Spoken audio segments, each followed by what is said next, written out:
just get back into our conversation because we was vibing. Okay, on our do this. So I might just ask you a few more things, just because I want to know more about you. You know what I mean? Okay. As an artist, you know, we've heard about you as a man, and we've heard about you as an artist, but I would like to know more about you as an artist. Okay. So, how do you, as an artist, embrace your spoken word into your art when it comes to acting? Well, spoken word has, to me, has a lot of components. You can implement music, you can do singing, you have to do improv, and I implement all those things every time I perform. And with every poem that I do write, I take it to where it's like, when I'm feeling kind of vibe. And what happens is I just transfer that onto stage, and there you have it. My new name, Live. Live. I feel you on that one. So, how do you embrace the neo soul natural community? How do you feel about that? Love it. I mean, neo soul music what amazing is nothing new about it.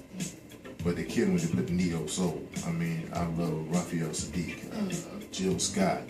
The list is endless. Van Hunt. So many people that I can actually listen to. Maxwell. I mean, the neo soul is what we need more because you're talking about more of the truthful, more real lyrics. You know, the sad part is it doesn't get as much airplay as the hip hop that we get right now. Because even with spoken word, it's not respected as it should be. Even with Deaf Poetry Jam, you thought at least we get a little more. You know, I'm still trying to maybe get on the microphone. I'm not saying I do spoken word, but we do rap here. I don't know what you're talking about. We're going back to, I don't do that. Bro. But you know, so pretty much I embrace it. I live it, I breathe it. But I have to be honest, I'm from the old school.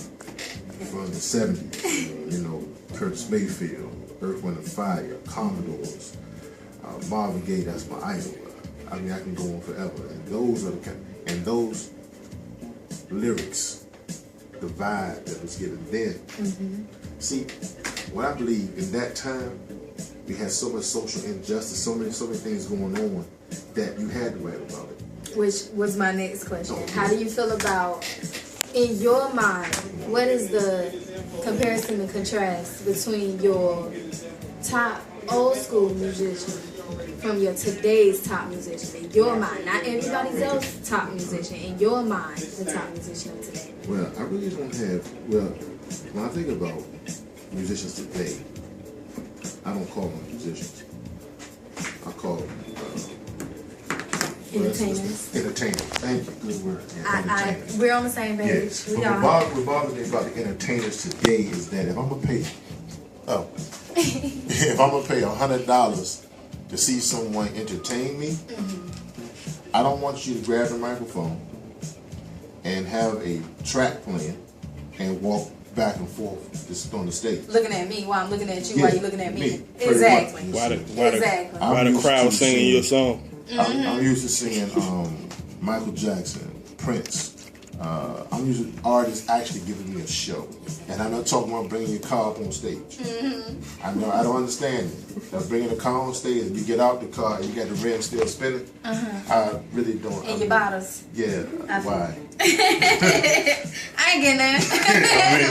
I don't understand that. That's my thing going there. Like I don't see where people see the entertainment and the pleasure in someone broadcasting stupidity. Like I don't see why would I, as a woman, be like, ooh, yeah, I don't understand. Butt shots. Oh, they love it. Yeah. So should I love it? So, maybe I should. No, like I don't get it. Like I don't understand why. It bothers me, like it's crazy, and I love that you have an input on it because there's so many people who don't want to hit those topics just because they're scared of who they'll offend or how people feel about it. You know what I mean? And I'm 42 years old. Honestly, seriously, however you take it, how you take it. I'll go home. I don't have no clique. You sound like me. I mean, it's me. I'm not the one to be in the bar popping bottles. I don't understand. boof, all that type. That's not me. I'm in the house. I don't drink. I don't get blunted. So I've never been drunk. I've never been high. So I don't really. I don't hang in your circles. But my son and I do have kids that listen to your music, and I just wish that you would think about that as you write your material. And I'm sorry. You're fine. What in the hell is up with freestyle? Listen, there's not freestyle. Let me tell you something. We was talking about this the other day. Now, we take words, like, as Americans, we have a habit of taking words and giving them so many different meanings. Yeah. So nowadays, what we think is mixtapes and freestyles are not what was mixtapes and freestyles. No. They're prepared raps that's going to be said at a prepared time for a prepared audience, you know? And it's like, as a people, I want to be entertained. I want to see a show. I want to see what you see and what you feel when you perform for me. You know what I mean? I just don't want to sit there and be like, oh, I got my $25 worth. You know what I mean? Like, I want to be like, when I leave there, like, you know, when I saw you at the show, what was the name of that location? Oh, that was Soul Food Poetry of Superman. It was amazing. You know what I mean? Like, I've never experienced anything like that. You know, like, that's why I was so happy. Like, I was like, oh my gosh. I cried. Look, I was sitting there, I was like, oh, you know, baby.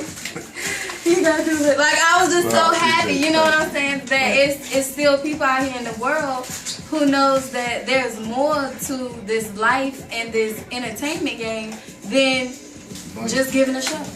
You know? Yeah, in fact, that's one thing that bothers me when I say freestyle artists. I mean, I'm not saying that y'all don't have talent. All I'm saying is the industry has given a segue. I got tired. Go ahead. I'm about to freestyle right now. Don't make me give a poem out here. The industry has given a segue for my brothers to get out there and start spitting. Right. And don't have content, you don't have meaning, you just going. And what kills me is that they don't rehearse. How can you not rehearse? That's letting me know, see, like I said, coming from the Temptations with Four Tops and people of that nature, that caliber, I mean, really, hearing that type of stuff and seeing that, and then all of a sudden you see it now. Those folks, they took time, they rehearsed every day in the basement, stepping. One mic, 5 attempts. And they prepared a whole show for you. Now you getting cheated. You're getting somebody that's all of a sudden in the back, oh man, I got some flow, check this out. And they start going. Now I'm not saying it's not good. What I'm saying is it's continuous, there's no content behind it. I'm looking, hey look, teach me. Teach me something other than the block. Because I've been on the block all my life. Something that I don't need to know. I know. I mean, I've been on the block. I know. I got you. I know what the block is about. I need something other than that. I feel you on that. So, yes. I don't know if you were listening. Nah, I had to go make a bathroom run, but I'm gonna keep it real. Y'all talking about keeping it real. What happened though? We were speaking on how non-real hip-hop is today. It is not. About what you think about the past thing? You know, me and her had an argument about that, and she said the new generation and the old generation. Go ahead. No, I wasn't gonna say that. What I was gonna say in the comment, you weren't paying attention, but it was funny because he hit on something you hit on the other day, like, and it was funny because he was like, I was like, oh my god.